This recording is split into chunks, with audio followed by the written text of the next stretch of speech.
Hi guys, hope you're doing good. Welcome back to my channel. If you're new, I'm Katie and welcome to another Bookish adventure.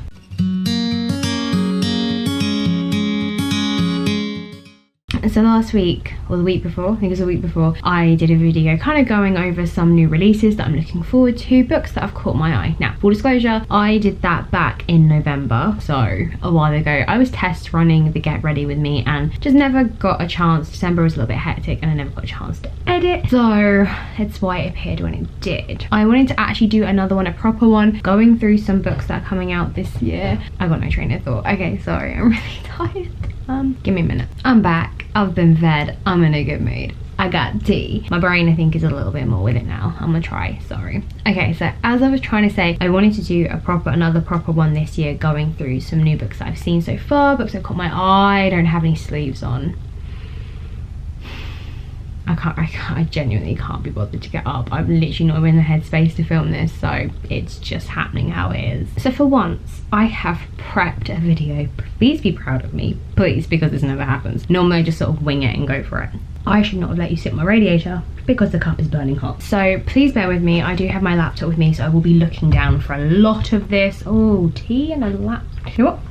We're gonna put the laptop next to me because this will be a disaster. So I have, I think, 4 books that I definitely know I need to talk about, and then I've got 2 sort of ones which is just sort of a whisper on the wind, is kind of the only way I can describe it. The first book is Book of Night by Holly Black. This is probably one that you've seen quite a lot of. Considering I've only read 1 Holly Black book so far, I am pretty excited about this. I do get excited when sort of YA writers tend to go towards the adult zone, but again, I think depending on how the writer writes, you can't really tell the difference. Like, as long as the age isn't mentioned all the time, you don't really know that it's like a YA book. So this is her adult debut, and this is a modern fantasy, which for me, when I think about fantasy books, my brain goes oldie woldy, so this will be a nice change of pace. So it is about shadowy thieves, secret societies in the vein of the Ninth House and the Night Circus. Love the Night Circus, I'm here for that. So I'm guessing this is going to have a proper magic system. So I'm just going to read the summary blurb as it is and then just make it easier for all of us.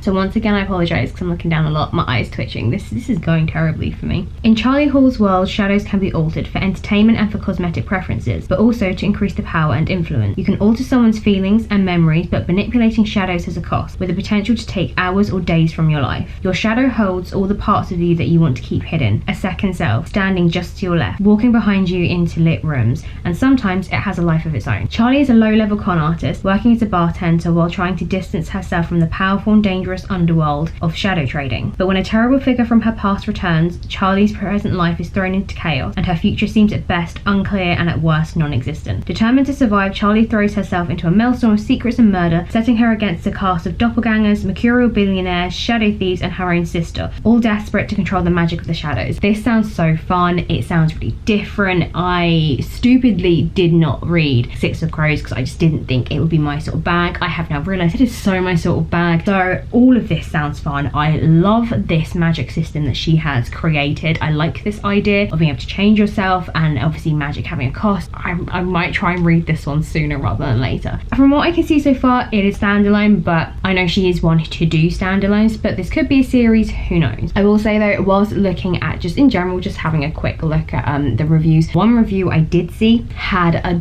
dump truck full of trigger warnings, and I will go through them now just as like a kind of precaution. So one of this reviewers said there was a lot of blood depictions, self-harm to get blood because of magic in this book, very brief mention of cancer, gore, violence, death, murder, child abuse, toxic living situations, depression, grief depiction, panic attacks, anxiety, gun violence, drinking, brief mention of alcoholism, drugging, throwing up, captivity, themes being forced into places. This seems to focus on a lot of trauma. I mean, obviously I don't know how much this book dwells on those things. It could be small, it could be big, it could be a main part of it, but I guess this reviewer has just wanted to include every trigger warning that there could be. I mean, I'm not someone who's good with gore, but the gore actually might not be that gory. I have read The Woods Are Always Watching and I didn't find that too bad, and I'm like, do not like grim stuff. So the next is Gallant by V.E. Schwab. Now this is also going under her actual name of Victoria, which I think apparently means it's YA, I think I read somewhere, but it is a YA paranormal fantasy book, which sounds right up my alley. It's got that sort of like mirror shadow world. I don't think I've read many books, but I'm sure I've like watched enough things that have that sort of realm. Everything casts a shadow, even the world we live in, and as with every shadow, there is a place where it must touch, a seam where the shadow must meet its source. Olivia Pryor has grown up in Merceland's school for girls, and all she has of her past is her mother's journal, which seems to unravel into madness. Then a letter invites Olivia to come home to KatiEllen. Yet when Olivia arrives, no one is expecting her. But Olivia is not about to leave the first place that feels like home. It doesn't matter if her cousin Matthew is hostile or if she sees half-formed ghouls haunting the hallways. Olivia knows that Gallant is hiding secrets, and she's determined to uncover them. When she crosses a ruined wall right at just the right moment, Olivia finds herself in a place that is Gallant but not. The manor is crumbling, the ghouls are solid, and a mysterious figure rules over all. Now Olivia sees what has unraveled generations of her family and where her father may have come from. Olivia has always wanted to belong somewhere, but will she take her place as a Pryor, protecting our world against the master of the house, or will she take her place beside him? Sounds super fun! It just sounds really good. It really just kind of reminds me of just like a fun fantasy kind of dark film, something that I would have watched on Sci-Fi. I am here for this book. I do believe this is a standalone, which I'm all about. I need more of those. But yeah, this sounds fun, and although I know it could potentially be for young adults, it just to me slightly has an adult twinge to it. Next up we have another standalone, and this is The Girl Who Fell Beneath the Sea. You may have seen this everywhere. It is a gorgeous cover, and it is by Axio. I hope I'm pronouncing that correctly. We all know I have a tendency to butcher names. So this is a retelling of a Korean folklore story. I think it's Shim Kyung. Just from what I've read, it really gives me Ghibli vibes, and I'm here for it. And again, it's a standalone, and it's dragging me down that route of other mythology, which is making me really happy. Deadly storms have ravaged Mina's homeland for generations. Floods sweep away entire villages while bloody wars have waged over the few remaining resources. Her people believe the sea god, once their protector, now curses them with death and despair. In an attempt to appease him, each year a beautiful maiden is thrown into the sea to serve as the sea god's bride, in the hopes that one day the true bride will be chosen and end the suffering. Many believe that Shim Kyung,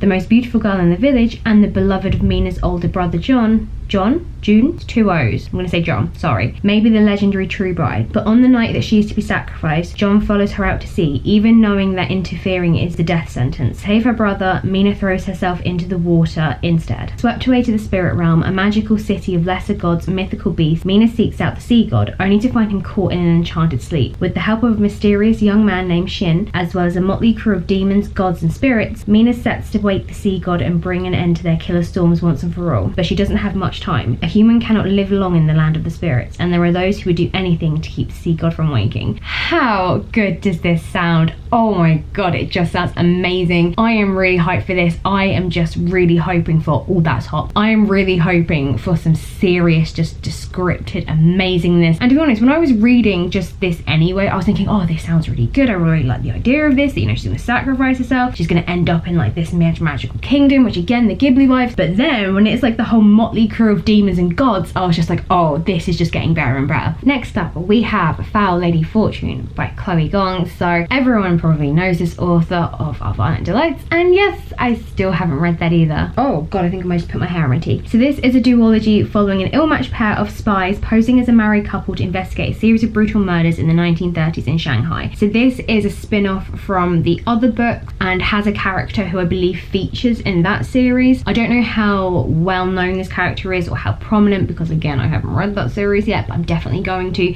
I really love the vibe of this. Again, this is such like a stop touching that to your chest. This is such like a normal like white cliche. Like I hate to say that, you know, that Cold War era, or you know, you always think of like Russian spies sort of living here and things like that. I love this idea, and I think I've said this before to someone that her first duology really gave me Gangs of New York vibes, and again this is just continuing it. 4 years ago, Rosalind Lang was brought back from the brink of death, but the strange experiment that saved her also stopped her from sleeping and aging, and allows her to heal from any wound. In short, Rosalind cannot die. Now, desperate for redemption from her traitorous past, she uses her abilities as an assassin for her country. Codename Fortune. But when the Japanese Imperial Army begins its invasion march, Rosalind's mission pivots. A series of murders is causing unrest in Shanghai, and the Japanese are under suspicion. Rosalind's new orders are to infiltrate foreign society and identify the culprits behind the terror plot before more of her people are killed. To reduce suspicion, however, she must pose as the the wife of another nationalist spy, Orion Hong, and though Rosalind finds Orion's cavalier attitude and playboy demeanour infuriating, she's willing to work with him for the greater good. But Orion has an agenda of his own, and Rosalind has secrets that she wants to keep buried. As they both attempt to unravel the conspiracy, the two spies soon find that there is a deeper and more horrifying layer to this mystery than they ever imagined. I've seen the cover for this, and obviously I'm going to put it right here, and assuming that this remains the cover and doesn't change, oh my god, why are you so beautiful? This sounds super fun. I love this sort of almost like spy thriller undercovery type vibe. Next up we have Bravely. This is a yarn mythology and fantasy and it is based on Disney's Merida. Super excited, and I will tell you why I'm super excited for this. I love me a retelling. It is one of my favourite things. I've ended up reading 2 Beauty and the Beast retellings in the same month and I didn't even realise it. Easily, Disney and fairy tales are my favourite. Merida being a creation of her own, there is really nothing of her unless you go down the actual Disney books, and again they are not going to really cater towards adults, young adult. I am so excited for this. This takes place several years after the events of the film. Or if you had 1 year to save everything you love. Merida of Dunbroch needs a change. She loves her family, jovial King Fergus, proper Queen Eleanor and the mysterious triplets, and her peaceful kingdom, but she's frustrated by the sluggishness. Each day, the same. Merida longs for adventure, purpose, challenge, and maybe even someday love. But the feisty princess never expects her disquiet to manifest by way of the Ferida? I don't know. I feel like if I said it with a Scottish accent, it'd be fine. I feel like if I went Ferida, see, totally fine. An uncanny supernatural being tasked with rooting out rot and stagnation, who appears in Dunbroch on Christmas Eve with intent to demolish the realm and everyone within. Only the intervention of the Calanach, we're just saying things with a Scottish accent and hoping it works, an ancient entity of creation, gives Merida a shred of hope. Convince her family to change within a year or suffer the eternal consequences. Under the watchful eyes of the gods, Merida leads a series of epic journeys to kingdoms near and far and attempt to inspire revolution within her family. But in her efforts to save those she loves from ruin, has Merida lost sight of the clan member grown most stagnant of all, herself. 4 seasons to save Dunbroch or see it destroyed forever. I love this because for me, Merida was such a fun film. Even my mama loves Merida, like she absolutely loves it. Merida, brave, whatever. And yeah, she was very much the anti-princess of Disney. And my thing has always been actually, well, what happens afterwards? Because, you know, she is someone who craves adventure and she doesn't want to have to be tied into that role. So after that film, because, you know, there's never been a sequel, I feel like she would want to grab life by its balls and go after it, try and find them, like the hidden realms and stuff like that. So I love that there is now a book because we haven't had a film, and it's made me extremely happy that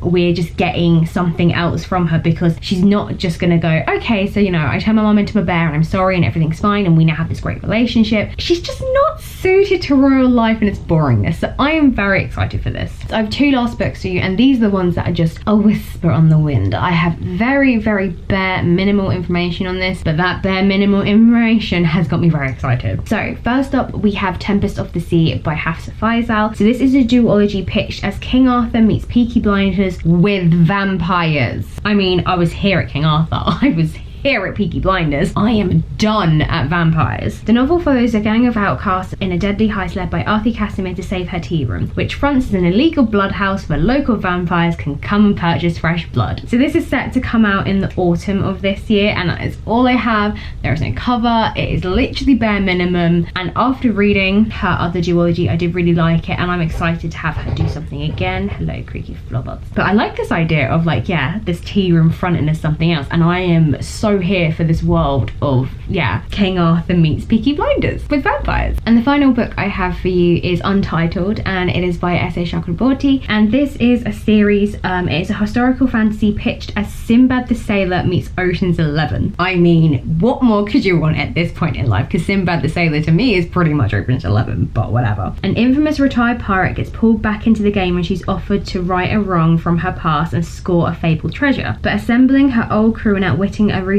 ex-crusader aren't her only problems, because she's learned the hard way that fantastical legends hid behind such treasures hold deadly truths, and they're coming for her. So this is apparently coming in spring 2022, and considering spring 2022 is like basically now, I mean, I'm aware we're still in winter, but I mean, March is meant to be the start of spring. I need more. I would like more, please. I'm excited for this. I really enjoyed her previous trilogy. I just loved the world building. Oh, that was so good. So I am just like, I'm here for this world. I can't wait for it. I love the idea that this person is retired, so she's not even at the top of her game and she's being dragged back into it. I'm loving this idea that we're gonna have to try and get this like ragtag like mob back together. Oh, I'm ready. Take me now. Take my money, take me now. So there we go. This year's releases that I am so excited about. I may try and do a follow-up video maybe later on in the year when we get some more books coming, but these are the ones that as I was sort of scanning through Goodreads and I've sort of picked up on my Instagram, and I've just been thinking, oh, hello, I need to look into you. As always, comment below, what do you think of my picks? Have you heard of any others you think I might like, just want to share in general? Then come on and tell me something. If you enjoyed this video and you want to hit that like button, do that, and if you want to subscribe, do that too, and never miss a video. I hope you have a great rest of your day and I hope you have a great week. I will not see you now until another week because it is my birthday. Yes, I will be turning 30, so yeah, I will not be editing a video on that day. I do tend to try and do like a little blog for that week because I have actually pretty much got something planned every day for that week. So yeah, I'm gonna be one tired lady, and I thought, you know what, I haven't done like a personal vlog in a while and this could be fun, but yeah, we'll see. I hope you have a good one and I will see you in the next